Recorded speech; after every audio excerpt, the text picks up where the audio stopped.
My name is Will Broadus. I was born and raised in Greenville, South Carolina. The Lord saved me when I was 14, primarily through reading the scripture. So I dived into the scriptures, started going to church, started doing ministry. I ended up going to North Greenville University. I wanted to be a missionary. I did some seminary work, and then we moved to East Asia. And when we were overseas, it was really interesting. The Lord really burdened my heart very deeply for under-resourced areas, and that there would be gospel-centered churches in those areas. And so my idea, originally when I thought under-resourced, I was going to go to a big city, somewhere large, but the Lord really impressed upon me, actually, I want you to go home. I want you to go from where you're from and serve the west side of Greenville.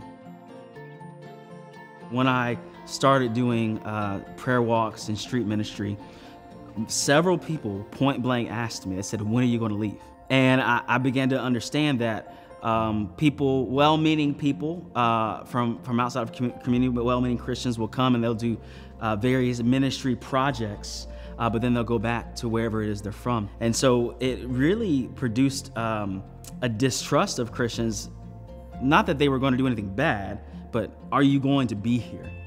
And so because of that, I've realized the importance of longevity.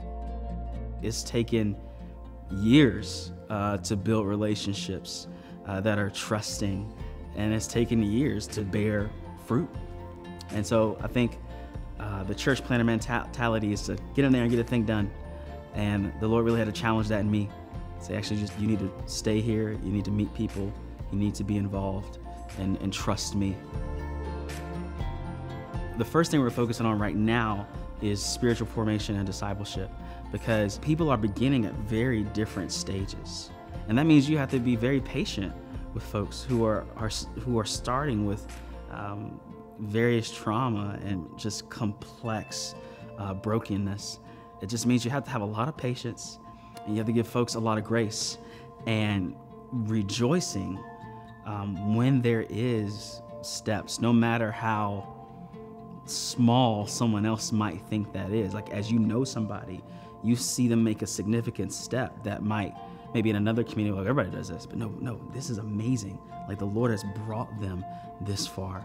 So just rejoicing at those small victories. People ask, what did we do?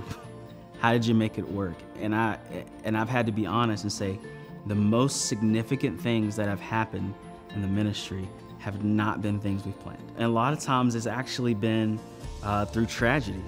But being there for people in their moments of need, we're really reliant on the Lord to do the work.